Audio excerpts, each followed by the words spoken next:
Good evening and welcome to Give Me a Break. I'm Jonathan Carmody. This is something you don't often see every time you go into a school building. Every time you go into a school building, you'd expect to see a parent dropping off a child. But what if you one day were walking, before you walked in the school building, what if you saw something outside of school? What if you saw a group of teenagers, a group of kids beating up not just a parent, but the child as well? It was this video tip you're about to see in a CBS News Chicago exclusive shows of a mother being attacked by a group of bullies, a group of kids. Just what does this video show when it comes to, the safety of a parent and a child in a school?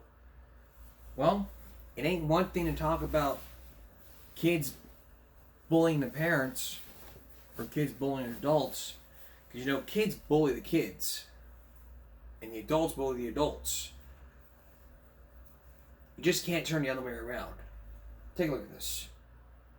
Now to a CBS exclusive. The mother in this video, who was attacked while protecting her children, is speaking publicly. She and her son were brutally attacked by a group of kids on Monday, and this video has caught the attention of many across the country. Now, that community is stepping in to help move her out of the South Deering neighborhood. She only spoke to our Sharday Gray about this horrific attack, and Sharday is live in our newsroom with more from this exclusive story. Marie, Korshonda Hatter says she's still in physical pain after she and her son were brutally attacked with her young daughter just steps away. Her legs are bruised and it's hard for her to walk. But what hurts her the most is her children are still suffering. My son he's very devastated. He was up out here in the middle of his sleep, screaming. He was screaming, "Mommy, are you there?" Hatter says her 9-year-old son and 6-year-old daughter are traumatized after watching their mom get attacked by a group of kids. In this video, we've blurred the faces of those involved because they're all minors. We've stopped it after she was dragged to the ground because of how brutal it is. Her son was beaten, and she says one of the kids pulled her daughter's hair. Her daughter stood off to the side crying, watching her brother and mother get attacked. I felt helpless because I was down on the ground, and he was down on the ground, and he's looking at me screaming like, "Mommy, please help me, help me." I couldn't get up myself. I couldn't do nothing. She's sick. She got sickle cell. So I guess they seen a little weakness on her because she's, kind of walk a little slow. And they have no right to put their hands on an adult. That's her partner, Devon Lee, who was at work when the attack happened. Hatter went on to tell me that her son has been bullied for the past 2 years at Orville T. Bright Elementary School because of the way she walks and talks. All of the results of her sickle cell disease. Hatter tried to talk to the school about the bullying, but she says they didn't do anything about it. Yesterday, a large group of parents came to the school to show their support for the mother and to put an end to bullying. The community immediately stepped in and moved her out of South Deering and into an undisclosed location. Hatter says she's pressing charges against the parents of the kids who attacked her. As for her children, they'll be transferred to a different school, and she's looking to get therapy for them. Reporting in the newsroom, Sharday Gray, CBS News, Chicago. Marie. Sharday, thank you for that exclusive story. At CC's Pizza, my buffet is blessed. There's always fresh dough coming hot out this oven from mac and... But you see, here's the thing. It only happens in Detroit, in Chicago, Illinois. In Chicago, that's where the gangs happen. Washington has more murders, LA has more gangs, and now Detroit has racism. But we're not talking about racism, we're talking about the fact that bullying is still going on. And look, we all know there are bad things going on in our schools. There's gang activity, heavy drug activity, bullying in the extreme where the violence is real. You have to make sure that those kids are pulled out. We want safety and discipline. When you create bullying policies, you expect the school to abide by the laws of the state and by the laws of the land, right? Well, not exactly. Schools can often break the law and the rules and their own policies. It just takes someone who knows how to deal with it to train that person to know how to deal with the bully. I mean, the bullies need to understand when I do this, this make you feel good. It leaves scars and leaves the way that the parent raises the child.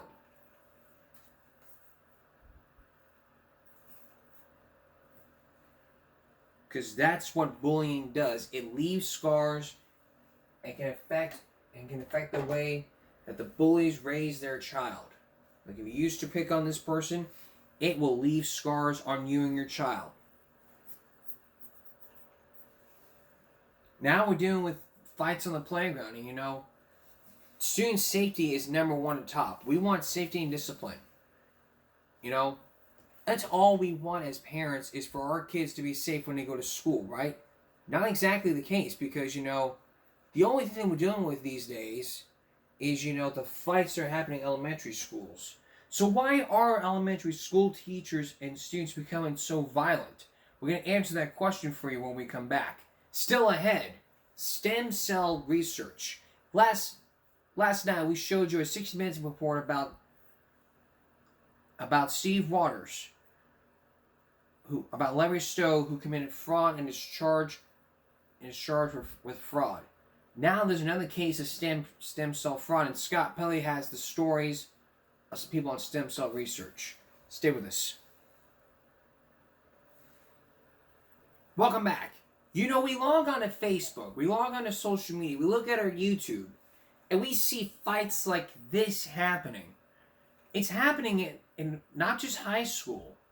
Bullying doesn't happen in just high school. It happens in the elementary school in younger kids. Like we all see in those movies to where the little kids pick on the little kids. And the kid that's being bullied has no choice but to fight and to have the father be proud. So the question is, why are elementary school teachers and students becoming so violent? One reason may be is because they probably lost their temper. But as we're about to show you, as we're about to rewatch this clip, the answer to the question may come by an arrest.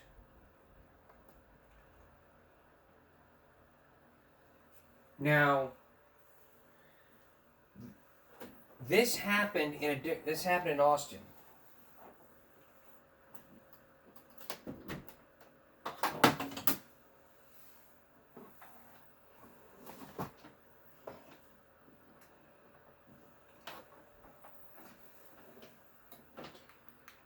It happened in Austin where a teacher was arrested for allegedly showering an 11-year-old girl with gifts and 60 love letters. The story's probably far from over until we look at the way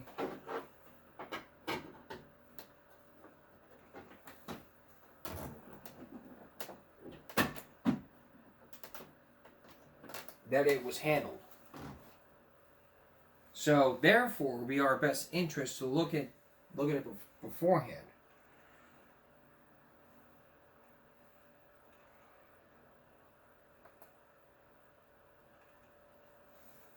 This happened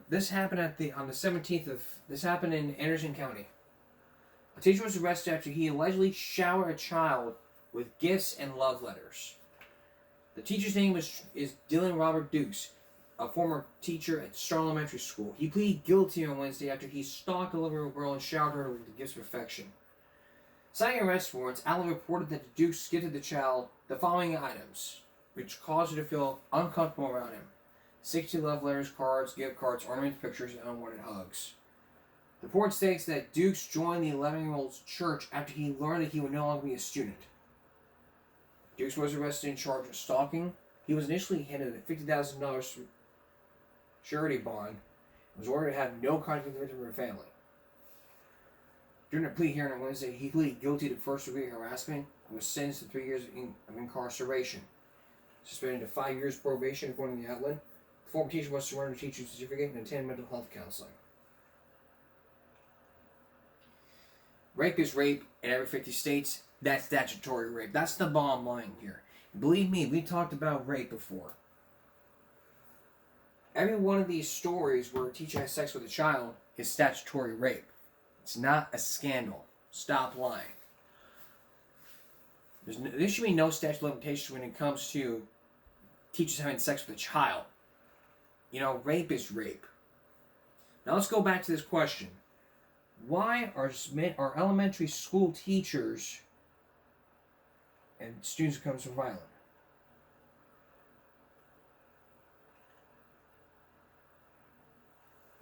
Well, one predicament from one comment says that the fact that kids don't respect adults or women anymore is crazy to me. This is bad publicity. This bad POL don't seem to realize where society is heading. You know, if I asked Alyssa Lamb this question, her answer would probably be, well, it's basically because, you know, they had a tough childhood, or the parents are setting bad examples. Let's watch this story, and then we'll raise the common sense. It's hard to watch. Children circled a mother, then pinned her against a fence. Dragging the mother and her son to the ground, continuously beating them. These children will have to live with this for the rest of their lives. And the children are our future, so it's not fair. Police say it started when the 33-year-old mother, her young son, and daughter were walking near 106 and Bensley in the South Deering neighborhood. A group of kids then started chasing after them, calling them names and taunting them. Both the mother and son were beaten so badly they were taken to a hospital. Word of the attack spread quickly on social media, causing outrage among many parents. One day after the attack, demonstrators showed up at Orville T. Bright Elementary School after some posted on social media threatening to harm the children behind the attack. Several police officers showed up blocking the entrance of the school to protect kids inside. Shanice Davis lives in the neighborhood and says she recognizes the attackers. This is not the first time the kids have done this. You know, just talk around the streets that these kids have pretty much been raising themselves, and they have not been held accountable. They have vandalized cars. They have harassed adults and children. To know and to find out even now that other families are affected by this. We're meeting families out here that their children been bullied and been beat on. Chicago Police District Council member Joseph Williams was inside talking with the principal, the mother, and CPS administration. Accountability is going to be key, because if this has been going on, we need to make sure that principal be held accountable for her actions as well. This should have been documented. Parents should have been called to the school, and we got to make sure all around that is some type of accountability that's happening here. Surveillance video shows a teacher slamming the boy to the ground inside the school on October 30th. The 5-year-old's mother, Guadalupe Rodriguez, tells me her son has autism and is nonverbal. This is trauma that my son and I will carry forever. What went through your head when you saw that video? Well, I'm being completely honest, I dropped to my knees and cried because I didn't expect to see that. I wasn't expecting to see my son be treated in such manner. Rodriguez says her son came home limping on the day of the incident. So I immediately knew something was wrong. I took him to the urgent care, and sure enough, he had a fracture and a sprained ankle. She wanted answers, so the next day she went to Wild Peach Elementary demanding the principal open an investigation. That's when she saw the video and asked for more. Footage from less than an hour before shows the same teacher dropping Rodriguez's son, and another video afterward shows a different teacher kicking the boy's hurt ankle, trying to get him to walk. My son was showing signs of distress, and not one teacher stopped to assess my son. Nobody cared. Columbia Brazoria ISD tells KHOU 11 that the 2 teachers involved were fired. Are you relieved that they've both been let go? Well, part of me is relieved, but I'm not satisfied with the way they're handling this at all. Neither of them are behind bars. They're still walking free. This letter from Wild Peach Elementary states that CBISD notified the Texas Education Agency about what happened, and that the school district's police department reported the incident to the Brazoria County District Attorney's Office. The first grade teacher shot by her 6-year-old student at a Virginia elementary school took the stand Thursday in her civil trial against a former assistant principal, Ebony Parker, who's being sued for $40 million. Attorneys for Abby Joyner called an expert witness on school administration who said Parker was warned at least 4 times and had a duty to act. Take action. Get the kid secured search, call law enforcement, alert the principal. There were many things that needed to be done, and none of those were done at that time. The defense said the teachers should have taken action. They were the first responders. The 2023 shooting left Schwerner with gunshot wounds to her hand and chest. Schwerner's lawyers introduced body camera footage and police scene photographs into evidence Wednesday. I thought I had died. What did you see right before you were shot that day on January 6, 2023? The look on the student's face is a large memory that I have. Schwerner's attorneys calling to the stand a psychiatrist who testified Schwerner has suffered post-traumatic stress disorder. She has everyday reminders, permanent physical scars, reminding her of that particular day. The trial could set a precedent, holding school officials accountable for a school shooting. I'm Sherelle Hubbard reporting. Wow, it's just absolutely just gut-wrenching. It's appalling. Mayor Brandon Johnson following a day of high emotion at this far Southside school. I just think that it's an outrage, and I just feel like we got to do better as parents, maybe community, maybe as a school, and this could have been prevented. The Monday afternoon attack happened down the street from Orville T. Bright Elementary, as a 33-year-old mother was walking home with her children, including her 9-year-old son, who relatives say has long been the victim of bullying.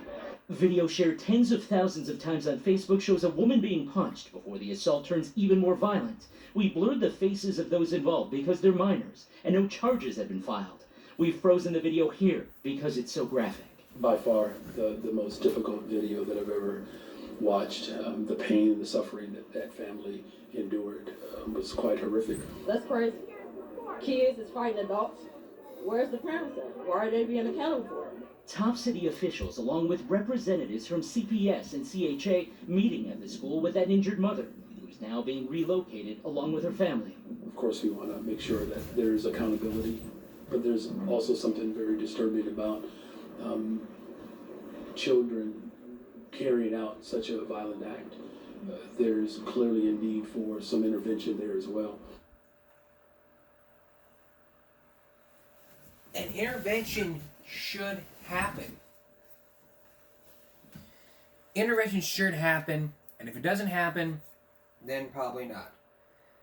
Up next, a son was wrongfully suspended for the use of drugs. That story's up next.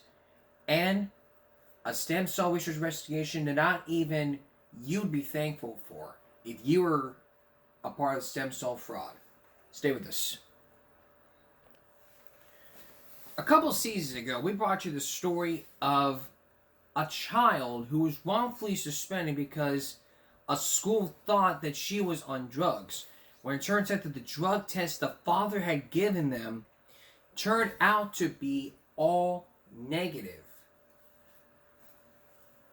But this story you're about to hear is an unjust suspension. The person you're about to meet says he was expelled because of something that he did not do. As you watch this story, what you have to ask yourself is, where would I be in this child's shoes? This happened in Virginia Beach. A mom claims that a city school failed her autistic son after a false drug accusation was loaded on him earlier this year. Now, could you ever imagine that happening? Your child's on the spectrum and he's falsely accused of doing drugs. Falsified suspension. It's just an unjust suspension. Take a look. It's the morning of October 21st. The family tells us Daryl went to go use the restroom during a test. On his way there, two fellow students approached him in the hallway. They asked Daryl, why are your eyes red? Are you high? His answer was, no, I don't do drugs. I'm not a junkie. It's because I don't sleep well and I get tired easily, and they thought I said, I smoke weed, we're going to report you. That's what they said. Then the security guard came and picked up Daryl in class while he was taking a test. Took him to the assistant principal office. They searched him, made him take his shoes off. They didn't find anything. Dariana tells us the school nurse then carried out a sobriety test. Things like shining lights in his eyes and making him touch his nose. She said left, I did left, and when she said right, I did right. The school staff say he failed the test and believed he was on drugs. She says, I will have less consequence if I tell the truth. And was it out of boredom? Was I influenced? Was I peer pressure? And I told him, no, I never do drugs. School staff call his mother. You're accusing Dario of being under the influence of drug and alcohol. He said, that's not what I'm saying, I'm not a doctor. They tell the family Dario will be suspended for a few weeks, be put on probation, and must complete a class on drug use. Both Dario and his family maintain he does not use drugs at all. I never do drugs, and I will keep it out of my life because I don't believe drugs will help me. It's just going to make my life worse. So right after picking him up from school, Dariana takes her son to a clinic to get the definitive answer, a toxicology test. He tested negative for illicit drugs, no substance in his system. They showed this paperwork to the school, along with a doctor's note, saying patients with autism have difficulties with the type of field sobriety test the school gave. But because he failed the school's sobriety test, the consequences did not go away. Even though we show proof, even though we have letters from the doctors, letters from his providers, simple, they target him because he's autistic or special needs. That's what I'm getting out of all these. His parents tell 10 on Your Side Daryl has trouble sleeping. Other aspects of his special needs, like light sensitivity and overstimulation, likely cause problems during the school sobriety test. They showed the paperwork to school leaders, to the school board. Still, the punishments stand, and the school even considered expulsion. What was going through his head? You know, he's being accused of something he didn't do, and I wasn't there to protect him. The school was supposed to protect him, and they didn't. They failed him in so many ways. They just told us recently they brought Daryl to the substance abuse intervention program with their paperwork. The program sent him home because his drug test result was negative. We reached out to Virginia Beach Public Schools. They were unable to send us a statement because of privacy concerns and because of their appeals process. Daryl's parents are still going through the appeals process to clear their son of wrongdoing, but are planning to change schools. Nick Broadway, 10 on Your Side. Millions of Americans use credit cards to purchase goods every day. The Durbin Marshall credit card net. Okay, where do I begin here? This is a similar story that we talked about. Remember in Austin ISD, the story of Alicia and the parents? Well, the story turned out to, we're comparing this story to Alicia's story of being falsely accused of using drugs. Her eyes were red because of medical condition, and his eyes were, and the other parent's kid's eyes were red because of it, because he couldn't get enough sleep. That's what can happen. I mean, it's autism. It's like, oh, eyes are red, I have autism. It's like, what's that got to do with that? I mean, you're high on drugs. I mean, you're walking, hey, you smoking? We're going to report you. It's just like, you know, if your eyes are red, it's not only because of drugs, it's also because you have a medical condition or you didn't get enough sleep. That's what can happen. Yeah, let's punish this child because he was. It's like, hey, let's punish this child because, you know, he was high on drugs. File a lawsuit against the school. I'm deeply concerned about how the situation was handled. A student reportedly underwent excessive testing and was found not to be under the influence. And the family still received no acknowledgement or apology. Situations like this raise serious questions about fairness, accountability, and the standards to care provided to students. Families deserve transparency, respect, and professionalism for the staff who are entrusted in their children's well-being. The rule of this matter will be reviewed at the highest level.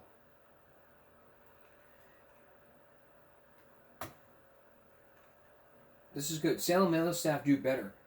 Clearly, once you saw this, the parents immediately ordered and shared a clear toxicology report. Nothing magically disappeared from his system. I suspect the professionals don't want to appear wrong, so they're sticking with their story. Sue. Call a lawyer. Pants off them. Lawsuit. Everyone's saying, you know, sue the school district, you know. Then it'll say, whoa, okay. We'll drop the suspension. We'll have him back. But talk about Alicia's case, you know. Mr. Potts was all like saying, you know, we can't take that drug test from Walgreens. We need it from a doctor. So they did the right thing. You know, they went to the place where you do the drug test. They had doctors know with them. They looked at this and go, this is very interesting. But the suspension still remain in working, so we can't help you out. I mean, that's like this, okay? Are you okay? We're gonna take you to Nurse Kelly here. We're gonna have you do a sobriety test. You fail this test, you're suspended. You pass, you're good to go. He wasn't taking drugs. It's his autism, you know. You can't do it to an autistic child. And as a person on the spectrum, let me tell you, I have been on the autism spectrum disorder since I was like 2. And nobody has ever had me take a sobriety test. If they did falsely accuse me of drugs and have to take a sobriety test for work, and I failed that, then I would just, I would just be concerned. Like, what if my work had to say, well, starting from now on, we're going to start having people do drug tests. If you're on disability, we're going to make an exception. Then it would be to where, paperwork had to be signed saying, okay, you acknowledge that, this and that.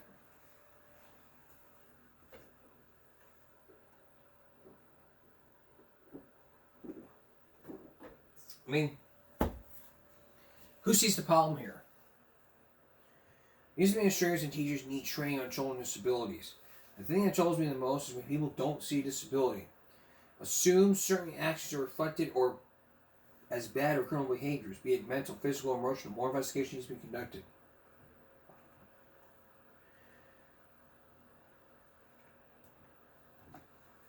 But let's take a closer look at this drug test that she gave.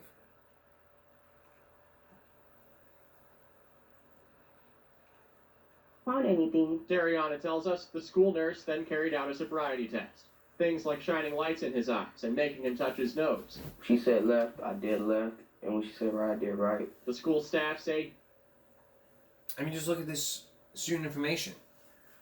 Interview. In front of students understand, yes. Non-verbal, no. No health conditions, allergies, no. Drink alcohol, no. Smoke or vape, no. No medication. 1250. Pain, no. No glasses. You wear contacts, no. He failed the test and believed he was on drugs. And this is the appearance of type bloodshot eyes. No breath order, none of it. She says, I will have less consequence if I tell her the truth. I mean, he said that he had red eyes because if he didn't have any sleep, if he had told the nurse, hey, I haven't had any sleep. It's like, okay, are you getting enough sleep at home? No, I am not. What's going on? Help him out.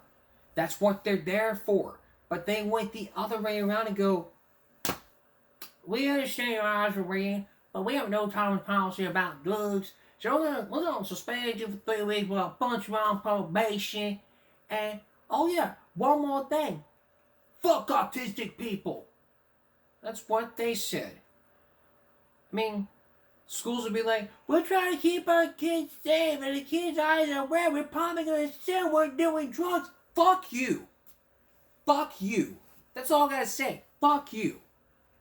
As an autistic person here, fuck you. Fuck you. Dipshits. I tell you, as someone who's been on the spectrum, you do that sobriety shit to me without my parents' consent, it'd be like Angry Elf all over again. I mean, create the scene from Elf where, Alyssa Lamb would play Buddy and I would play the Angry Elf. She'd be like, he's an angry elf. And I beat the shit out of the elf. Jokes aside. Accusing Daryl of me. But here's that drug test. For my life, because I don't believe drugs will help me. It's just gonna make my life worse. So right after picking him up from school, Dariana takes her son to a clinic to get the definitive answer, a toxicology test. He tested negative for illicit. But look at this. All of this Alton, all this. He was negative. Yay! Yay, we got the negative test. Let's get that doctor's note, call the school board and go kick them in the ass. Hey, Mr. Principal, here's the test. Here's the proof. Get my son back in there. Go. Man, I'm saying frustration here, but we would by our word here. We don't care what that piece of paper says. So I gotta say to you, man, fuck you. Fuck you, we're keeping him suspended. Drugs. No substance in his system. They showed this paperwork to the school, along with a... So look at this.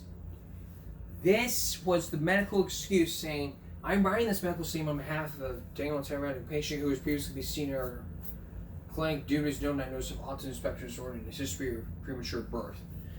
Parents filed documentation regarding expulsion from the school due to being found impaired on October 21st.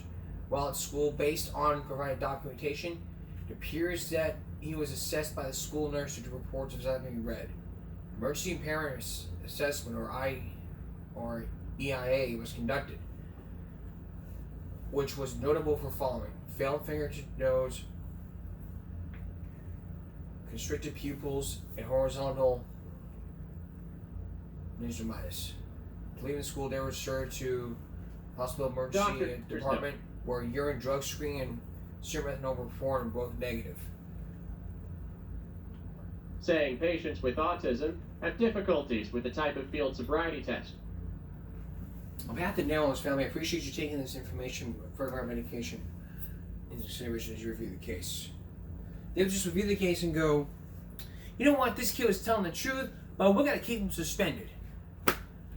Should just call back saying, ma'am, I'm only sorry that we falsely accused your child for intoxication.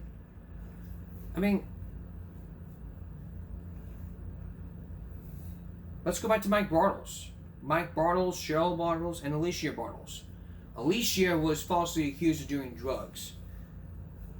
They never had a chance to search her bag. They never had a chance to do the bathroom situation. All they did was report it to the staff members and say, look, this is what happened. You know, she went acting herself. The referral was just, and Mike Bartles went to Walgreens to get the drug test, but they said, nope, we can't take money from the doctors. They went to the clinic, got the drug test, and bada boom.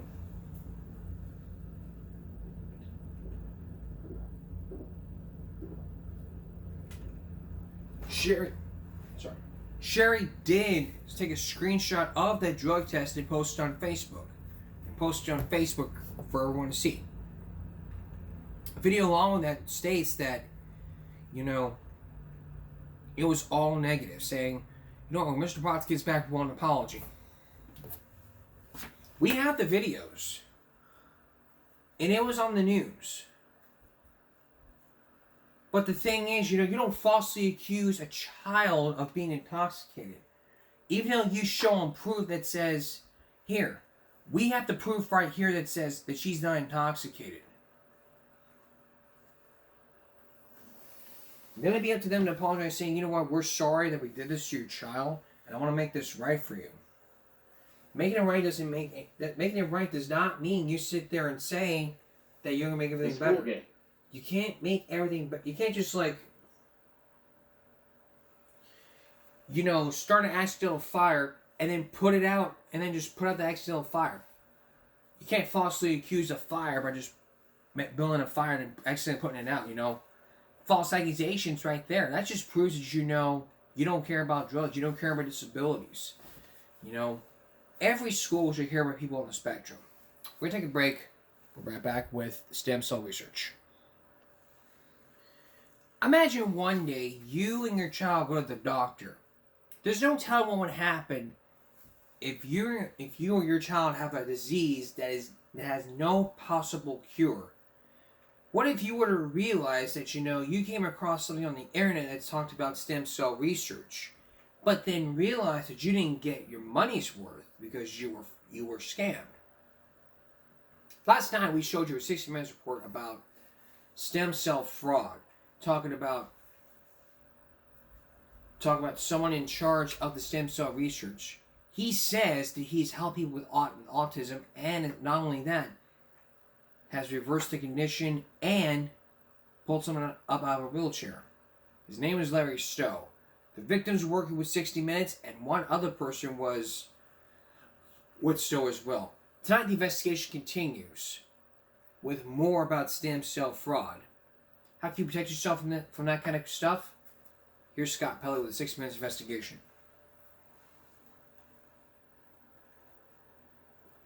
I know you're tired. Adam and Brandon Susser are 11-year-old twins. Adam has cerebral palsy. His brain was damaged by a lack of oxygen before he and his brother were born. He's confined to a wheelchair. He needs assistance with all his daily living activities, from cleanliness to feeding to clothing. Gary and Judy Susser have searched for anything that might improve on the judgment handed down by Adam's doctors. The sentence of being a quadriplegic, the sentence of being totally blind, the pronouncement by physicians that we should put him away.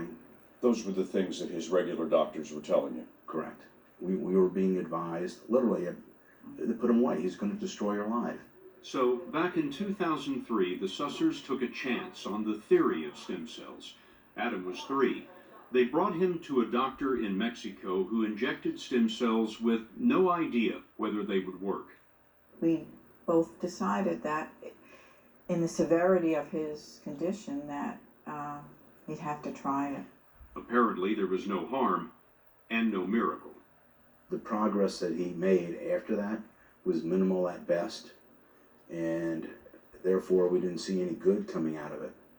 Today, people like the Sussers can find hundreds of sophisticated websites offering stem cell treatments for every hopeless disease. I see how people are preyed upon by hucksters and charlatans. And people who have a special child don't need any more expense, don't need any more heartache, and don't need any more false promises. They need the truth and they need hope. Attaboy. To help us learn the truth about the illicit stem cell industry, the Sussers agreed to work with us in an investigation of one stem cell laboratory. We focused on StemTech Labs of Ecuador because it offers cures for cerebral palsy and a long list of 70 incurable diseases. The website claims a modern-day medical miracle and says we are FDA registered, apparent approval from the Food and Drug Administration. The founder and director of StemTech Labs is an Alabama doctor named Dan Eklund. We've been tracking Dr. Eklund for months. Hello, is Dan Eklund there, please? In October, we asked the Sussers to contact Dr. Eklund. Eklund sent them a letter which offered the blind and paralyzed Adam the possibility of an improved level of consciousness, improved ability to see, to speak, to stand, and walk. What can stem cells really do today? We asked a scientist who's doing some of the world's most advanced studies in stem cells, Dr. Joanne Kurtzberg. I believe stem cells have a lot of promise, but we are way at the infancy because real stem cells are very difficult to control as therapy. I personally think we're 10 years away from seeing real cell therapies that are working and are safe, but I do believe it will come. Dr. Kurtzberg is a physician and the chief scientific officer of a stem cell research program at Duke University. She advises the federal government and is the co-director of this multi-million-dollar laboratory which works with stem cells harvested from umbilical cord blood. Dr. Kurtzberg told us there is no evidence yet that stem cells can treat cerebral palsy. Some of the diseases that we see stem cell cures offered for on the internet include multiple sclerosis. There are no stem cell cures yet for multiple sclerosis. Lou Gehrig's disease? I wish there were, but there are not. You know, I wonder how often it happens that you have to tell a patient, I'm sorry, there's nothing we can do. And then they come back to you 2 days later and say, well, I see all these cures on the internet. I get many of those calls and emails and see many of those patients, but it's very dishonest to mislead people when there's nothing you can do. But there's a lot that can be done for Adam Susser, at least according to Dr. Eklund, who spoke to the Sussers from his lab in Ecuador. Say hello, Dr. Dan. Adam. Can you see him, Doc? Dr. Eklund's only examination of Adam came by teleconference. Eklund didn't know we were watching. You think it would help him, make him improve? I think it's likely to help him, yes. I would say 75% chance that he would have a noticeable improvement. Eklund proposed 4 treatments costing a total of $20,000. The Sussers asked Eklund to treat Adam near their Florida home. Again, my concern would be the legalities of it. He's right to be concerned. It would be a felony to use stem cells in an unapproved therapy or to sell them for export to the U.S. That's why we were surprised to see this on many websites, a shopping cart. We clicked on Eklund StemTech Labs cart, and with no medical or scientific credentials, we bought 20 million umbilical cord stem cells for $5,000, shipped to America. We had the cells sent by the highest medical standard. Duke University suggested we use something called a dry shipper, cooled with liquid nitrogen. We sent the dry shipper to StemTech. StemTech sent the frozen cells to us, and we forwarded them to Joanne Kurtzberg. A computer chip inside our package verified that the cells were properly frozen all the way. Dr. Kurtzberg analyzed the cells. For comparison, look under the microscope. Healthy umbilical cord stem cells look like this. The cells we got from StemTech had disintegrated. So these are the cells you purchased, and they are dying or dead. We see all of these dead and disintegrating cells and essentially cellular debris.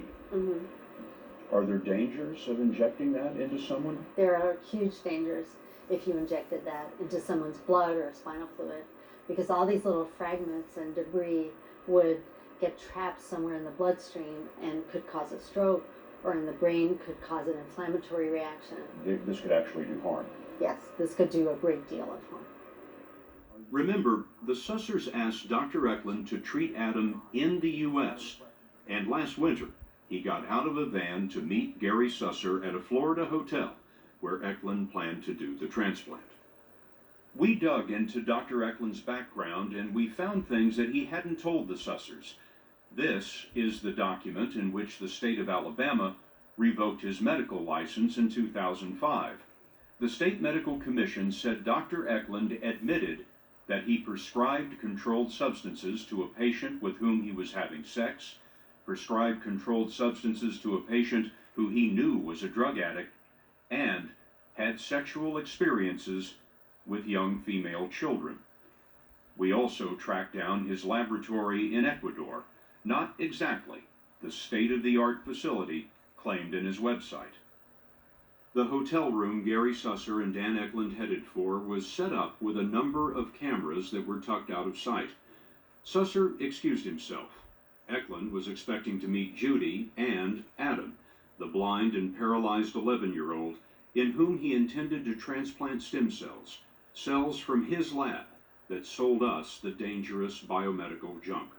Instead, we came in. Dr. Eklund, I'm Scott Pelley with 60 Minutes. Oh, great. How are you today? I am, nice. We've been working with the Sussers on a story, and I want you to know that we're being recorded. And I wanted to ask you about the treatment that you propose for Adam. What would that be? The treatment that he asked about was for stem cells, human stem cells. And you think they're applicable for cerebral palsy? Yes, I have seen them be effective in cases of cerebral palsy. How does that work exactly? Well, stem cells contain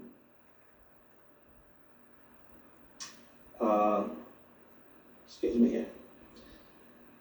No one knows exactly, okay? But some stem cells do contain and give off chemicals which cause other cells to repair themselves. In the letter that you sent the Sussers, you described possible effects for Adam, which could include improved ability to see, improved ability to speak, improved ability to move arms and legs. You believe those things are possible? I do. What is your training in stem cells?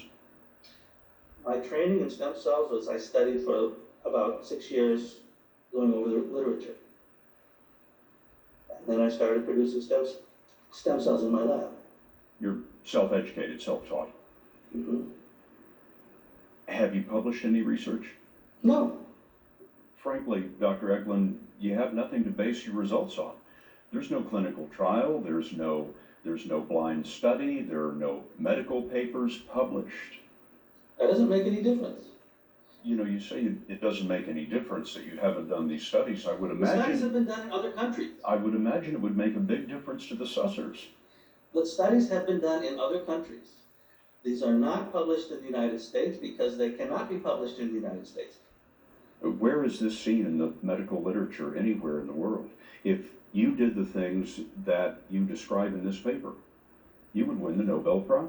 No, if I did the things that are described in that paper, it would not be published, it would be suppressed, and you wouldn't hear about it. Eklund told us breakthroughs with stem cells aren't published in scientific journals because of a conspiracy of drug companies and governments that he had trouble defining. That's when we told him we bought cells from his lab.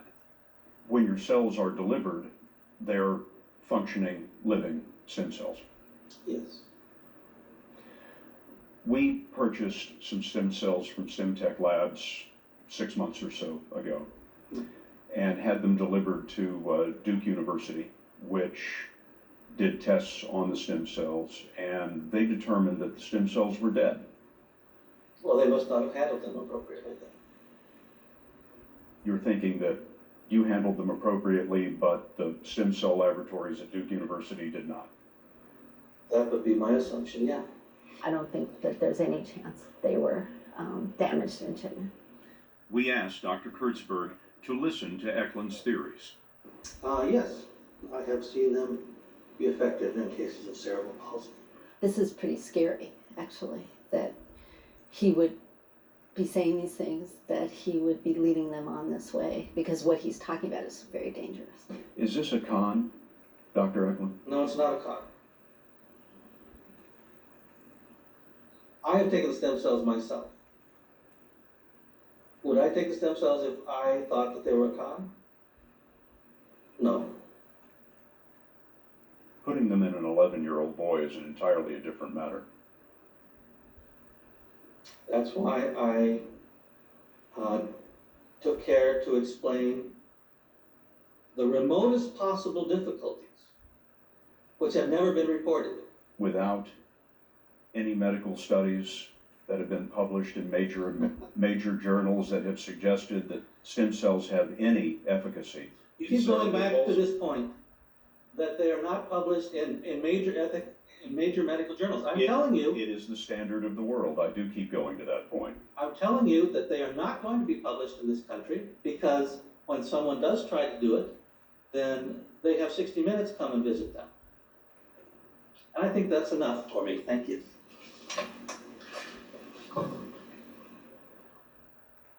We don't know where Dan Eklund went, but we do know the whereabouts of the two con men who were the subjects of our first stem cell story 2 years ago. In that investigation, we worked with patients Stephen Waters and Michael Martin, who suffered with ALS, also known as Lou Gehrig's disease. They were promised miracles from Lawrence Stowe and Frank Morales, who offered a $125,000 stem cell therapy. What, keep me out of a wheelchair? Yeah, oh yeah, absolutely. Our story launched a federal investigation, and last January, Morales and Stowe were indicted. The indictment alleges that they made $1.5 million with stem cell fraud. If convicted, they could face 20 years in prison. The patients who helped us, Stephen Waters and Michael Martin, lost their lives to ALS last year. And we're deeply sorry for that loss. We're going to take a break. We'll be right back.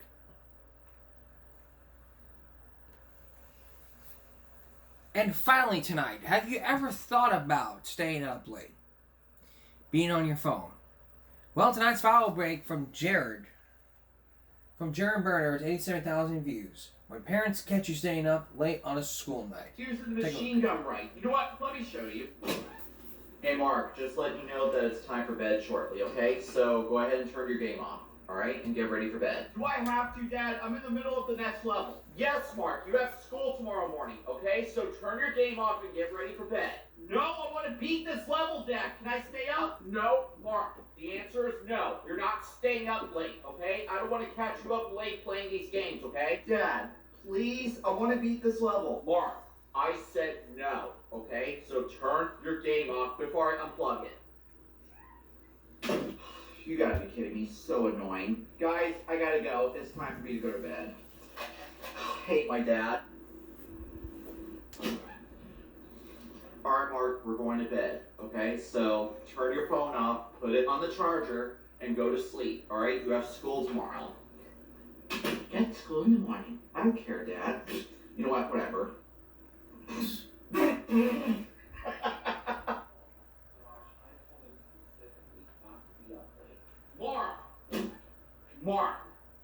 Mark, get off the phone right now and go to sleep. You have school tomorrow morning, okay? Dad, I was just setting my alarm, okay? I was just setting my alarm. No, I don't care, Mark. Turn the phone off, put it on the charger, and go to sleep. Freaking annoying dad I have. Annoying dad in the world. You know what? Whatever. I can't really sleep, so I'm gonna go ahead and play my game. No, bro, to your left, to your left, to your left. Come on, dude, come on. That's it. That's it. Dad, what the heck? I was in the middle of that. Next time I catch you up, Mark, you're grounded. Go to sleep now. What do you want, Susan? I'm not being hard on Mark. Mark has school in the morning, okay? And I do not want him to... Okay, you know what? Whatever, Susan. You always win. Mark, come on. It's time to get up for school, please. Dad, turn my light off. No, absolutely not, Mark. See what happens when you stay up playing your games and playing on your phone? No, get out. Get out of my room, Dad! Mark, listen to me right now.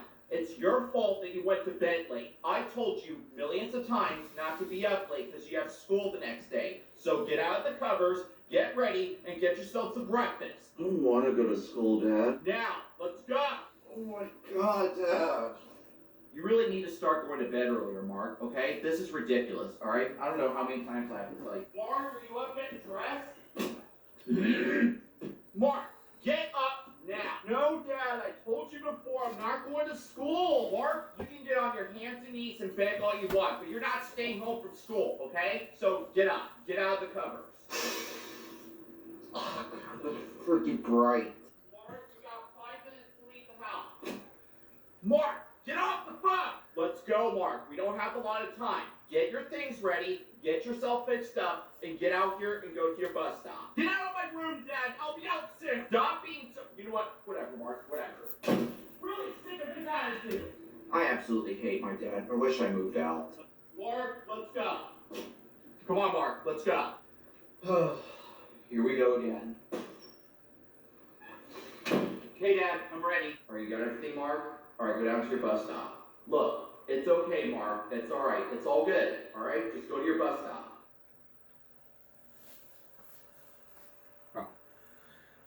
So the bottom line here is this. Go to bed at a reasonable hour and you'll get ready for school. You know, it's Thanksgiving break for all the kids. It's a real good lesson for you. And it's a lifelong lesson when you go to work. If you, because you know, you sleep late, you're going to go to work late. If you sleep late and go to work the next day, you're going to be tired. Get 8 hours of rest. Me, I get 6 to 8. That's how I roll. That's all this Edition Gimmick Friday going to Saturday. We'll have all next week because it's Thanksgiving. So we'll be back in 2 weeks. In 2 weeks from now, we'll have a new show. So, again, that's all this Edition Gimmick Friday going to Saturday. We'll see you again in 2 weeks for Giving Break Tuesday. Not next Tuesday, but the week after Thanksgiving. So we'll see y'all. We'll see you after Thanksgiving for Give Me a Break Tuesday. For us here YouTube at Give Me a Break, stop bullying, speak up, concentration, not strength, no jaywalking. Always take care of yourself and each other. Be very thankful. Alright? I will see y'all. Happy Thanksgiving, everybody. And good night.